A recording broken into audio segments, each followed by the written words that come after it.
These are the calamities that shook the world and left indelible marks on our human history. Starting with 9. Hillside havoc. Have you ever considered what lies beneath the ground we walk on? Sometimes it's not just dirt and rock, but the weight of history and the burden of neglect. In south-central Wales, the Merthyr Vale Colliery stood as a testament to the industrial might of the past. For nearly a century, it churned out coal, fueling the fires of progress. But beneath its surface lay a ticking time bomb, a disaster waiting to unfold. In the 1960s, as the world moved towards cleaner energy sources, the demand for coal began to wane. Yet, the Merthyr Vale mine continued its operations, employing thousands of miners who toiled tirelessly underground. With each passing day, they extracted coal and heaps of spoil, the waste material left behind in the mining process. Tip 7, one of the many spoil mounds dotting the landscape,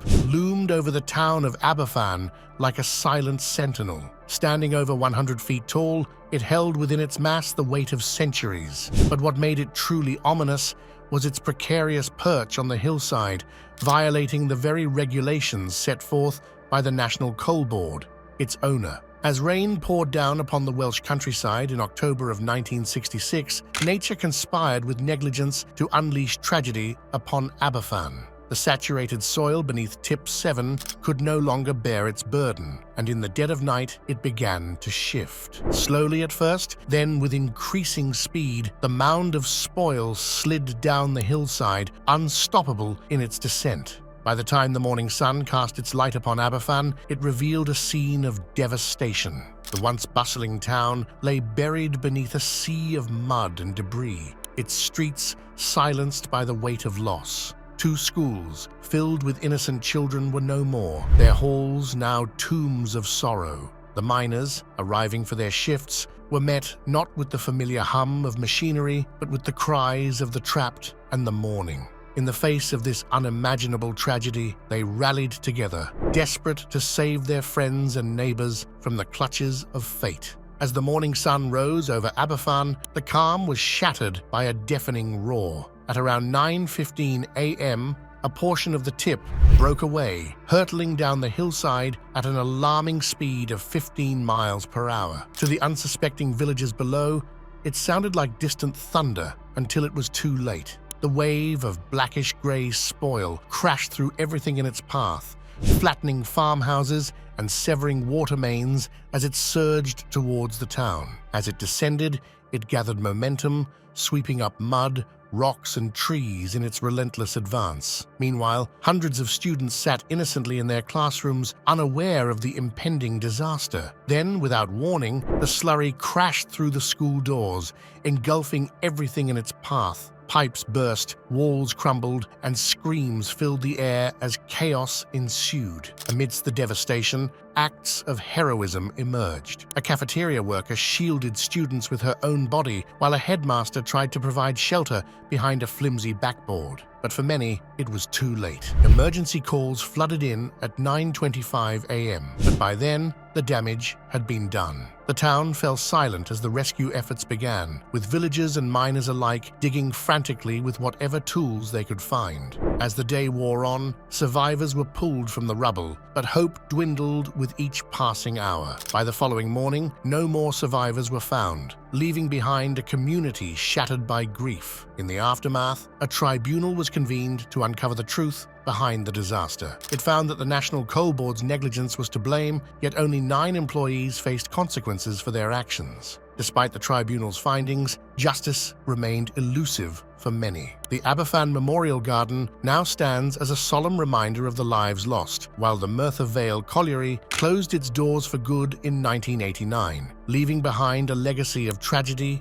and loss. But all disasters are not natural. Some are man-made, like the Seveso catastrophe. 8. Seveso's toxic cloud. What happens when a day like any other turns into a nightmare. This is the tale of Seveso, a small town in Italy, where a sunny summer day in 1976 became the backdrop for one of the worst industrial disasters in history. On July 10th, a chemical plant near Milan faced a catastrophic failure. A chain reaction inside a reactor went out of control, resulting in the release of a massive toxic cloud. This cloud was no ordinary smoke. It carried 6 tons of deadly chemicals, including a substance known as 2,4,5-trichlorophenol, used in herbicides and even as a chemical weapon. The cloud spread over an area of 18 square kilometers, engulfing Seveso and its surroundings. The aftermath was devastating. Children suffered skin inflammation so severe they had to be hospitalized. Hundreds of people developed chronic skin conditions,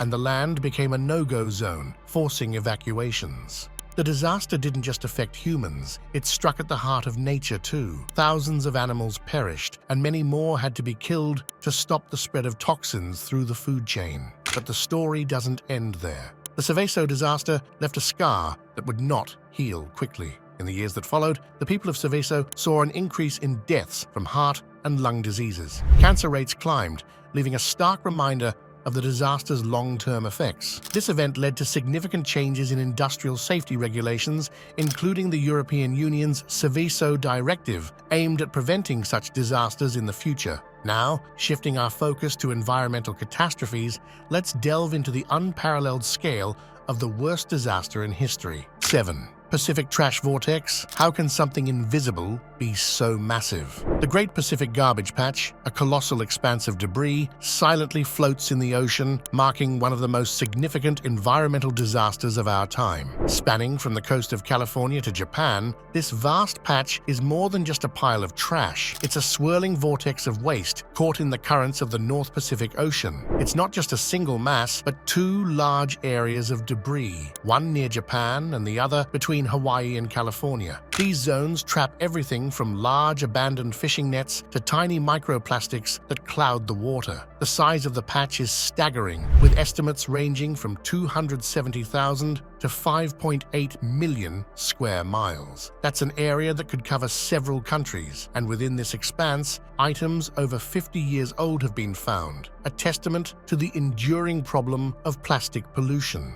Plastics don't break down, they just fragment into smaller pieces, becoming a permanent fixture in our oceans. The impact on marine life is heartbreaking. Creatures large and small suffer from the presence of this trash, from whales entangled in nets to turtles mistaking plastic bags for jellyfish. The consequences are often fatal, but the damage goes beyond individual animals. The entire marine ecosystem feels the strain.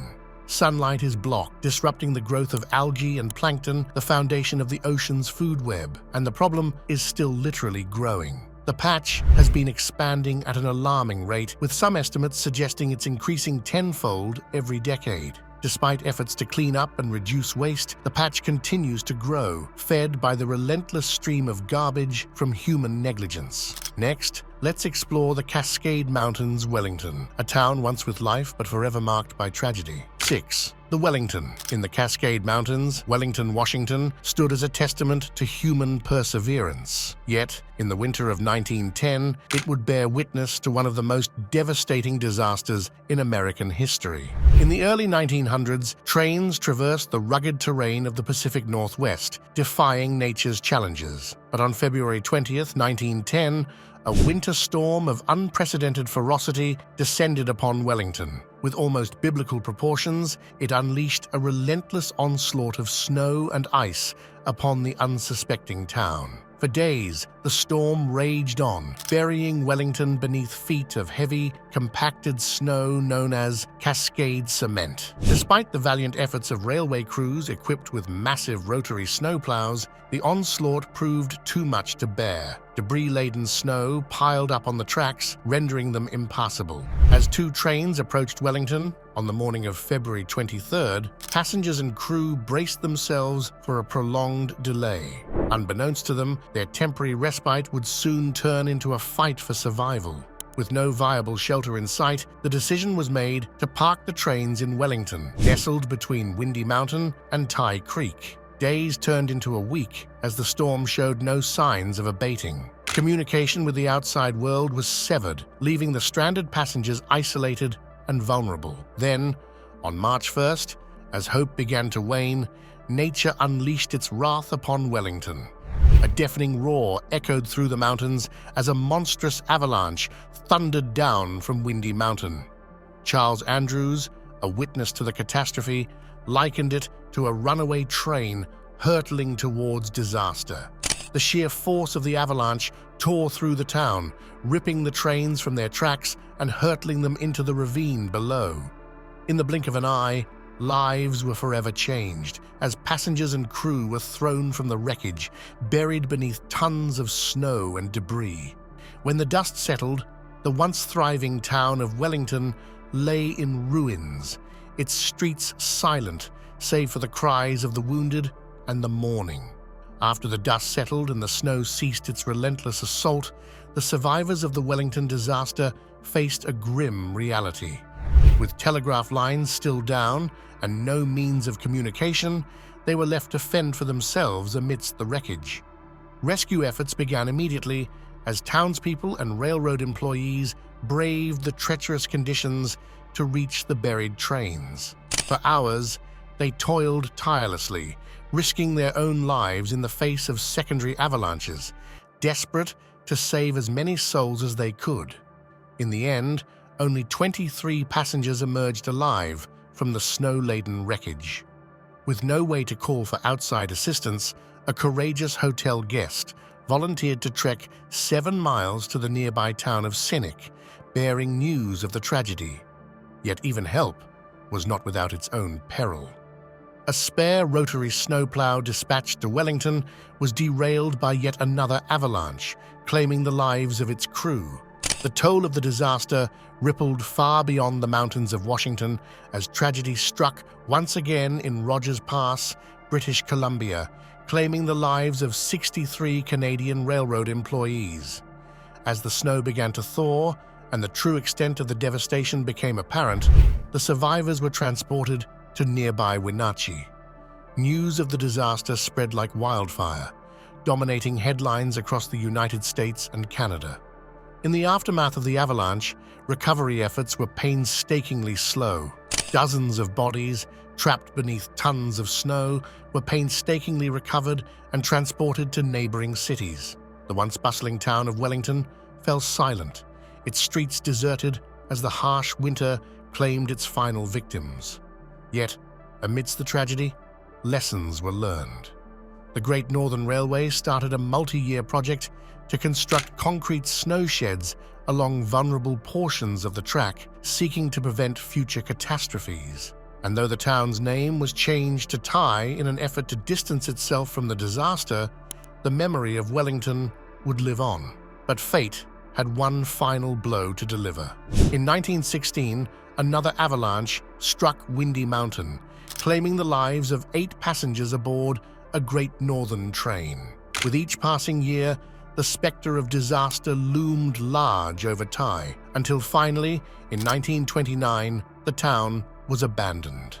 Today, the ruins of Ty stand as a solemn reminder of the forces that once ravaged the Cascade Mountains. Though nature has reclaimed its territory, the echoes of tragedy still linger amidst the abandoned snow sheds and forgotten tracks. But what if an unseen threat lurked within the very water we depend on? 5.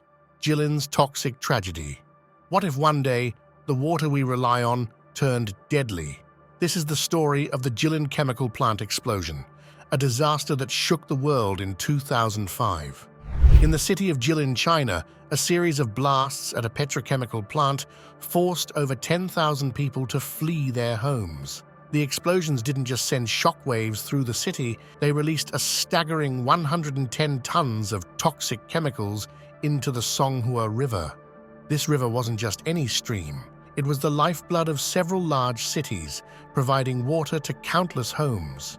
For days, the water was untouchable.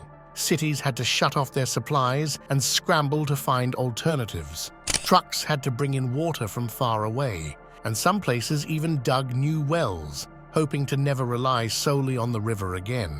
The toxins traveled far beyond Jilin, reaching Russian cities and even the Sea of Japan. The disaster was a wake-up call, highlighting the dangers hidden in industrial plants and the fragile balance of our environment. But what if an experiment meant to test emergency power turned into a nightmare of silent horror? 4. Chernobyl's silent horror. On April 26, 1986, a simple experiment at the Chernobyl nuclear power plant went terribly wrong. The result was the worst nuclear disaster in history. The engineers wanted to see if the plant could run on emergency power. They had done this test before, but this time, a sudden power increase happened. They tried to stop it, but it was too late. A reactor exploded, and the roof flew off. Deadly radioactive material went up into the sky. People working at the plant and firefighters got very sick. 28 of them died soon after because of the radiation. It took almost 2 weeks to put out the fires, and the army had to help. The town near the plant, Pripyat, had 50,000 people. They all had to leave their homes. It took more than a day to get everyone out. The government said no one could live in a big area around the plant. They called this the exclusion zone. They also built a big cover over the broken reactor. Many years have passed since that day, but the disaster is still causing problems. Many people got sick with cancer because of the radiation. It cost a lot of money to try to fix things. People think they will still be working on it until 2065. Now let's uncover the haunting tale of Libby, Montana, where the pursuit of riches intertwined with a hidden peril that plagued generations. 3. Libby's hidden hazard. Next, there is the story of Libby, Montana, and the mineral that brought both wealth and woe. Libby's journey began in the 1800s with the discovery of vermiculite, a mineral with many uses. By 1963, Libby's mines were producing 80% of the world's vermiculite. But there was a dark side. This vermiculite contained asbestos, a harmful substance causing lung diseases. The mining company knew about the dangers but kept silent. The people of Libby used the mine's waste in their buildings and gardens, not knowing the risk. Nearly 10% of Libby's residents died from diseases linked to asbestos. And it wasn't just miners. The fibers spread easily, harming many. For decades, Libby lived under a toxic cloud. The mine closed in 1990, but the town's plight only came to light in 1999. In 2009, the US government stepped in to clean up, but for many, it was too late. Hundreds had died, and thousands were sick. Even in 2018, new cases were still being found. But how does a pursuit of energy transform into a devastating crisis? 2. The Deepwater Horizon oil spill. The Deepwater Horizon oil spill, a disaster that unfolded in the Gulf of Mexico in 2010, offers a grim answer. The Deepwater Horizon, a drilling rig, was probing the ocean floor for oil. It was far below the surface at 18,300 feet deep. On April 20th, something went wrong. Methane gas shot up from the well. It caught fire and exploded. The blast was huge. It killed 11 people. 94 others had to leave the rig fast. In 2 days, the rig sank. But the disaster was just starting. Oil began to leak from the well. It spread over the water. The company that owned the rig, BP, tried many ways to stop the leak. They used robots, a giant dome, and even drilled another well. But the oil kept flowing for 87 days. A lot of oil spilled into the sea, about 210 million gallons of it. The slick of oil covered 70,000 square miles of the Gulf. It was a disaster for the water, the land nearby, and all the living things there. But now it's time for the worst disaster in human history. 1. Gresford mine disaster. In Wrexham, a bustling mining town in Wales, a community united around their beloved soccer team, Wrexham AFC. But beneath the surface lay a ticking time bomb, known as the Gresford Colliery. As the town prepared for a historic match against Tranmere Rovers, little did they know that September 22, 1934 would mark the darkest day in their history. Shifts in the mine were a way of life, with miners toiling tirelessly underground, often missing out on community events like soccer matches. To accommodate the game, a plan was devised. shift the Friday night work to ensure everyone could attend. However, this decision unwittingly set the stage for tragedy.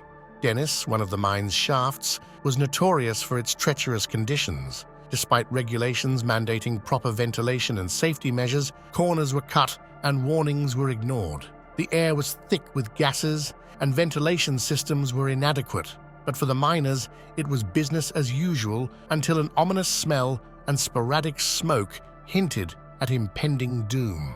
At 2 a.m. on match day, disaster struck. A massive explosion ripped through the Dennis shaft, unleashing chaos and destruction 2 miles beneath the surface. Panic ensued as rescuers scrambled to the scene, but hope quickly dwindled as the scale of the catastrophe became apparent. Efforts to reach trapped miners were hampered by raging fires and toxic fumes. Brave souls ventured into the inferno, risking their lives in desperate rescue attempts. Tragically, miscommunications and equipment failures led to further loss of life, leaving families devastated and communities shattered. Despite valiant efforts, the inferno raged on, consuming everything in its path. More explosions followed, each one a grim reminder of the perilous conditions below. As the days passed, hope faded, and the decision was made to seal the mine, entombing hundreds of souls forever. But even in death, the mine refused to yield its victims. A subsequent explosion shattered the makeshift seal, claiming one final life. The cycle of tragedy seemed unending as the mine continued to smolder, defying all attempts at closure. Months later, the grim task of recovery began as bodies were painstakingly retrieved from the depths. Yet, despite the efforts of rescuers and the glare of national attention, closure remained elusive.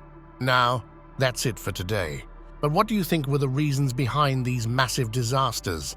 Let us know your opinion in the comments section below.